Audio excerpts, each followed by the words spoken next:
Your mind will try to answer this and fail. A bright student asked his master, I want to achieve enlightenment.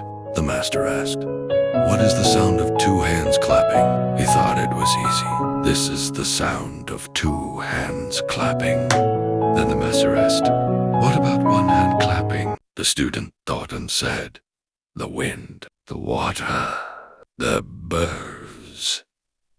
Each time the master just said no, so searched deeply in nature for the sound.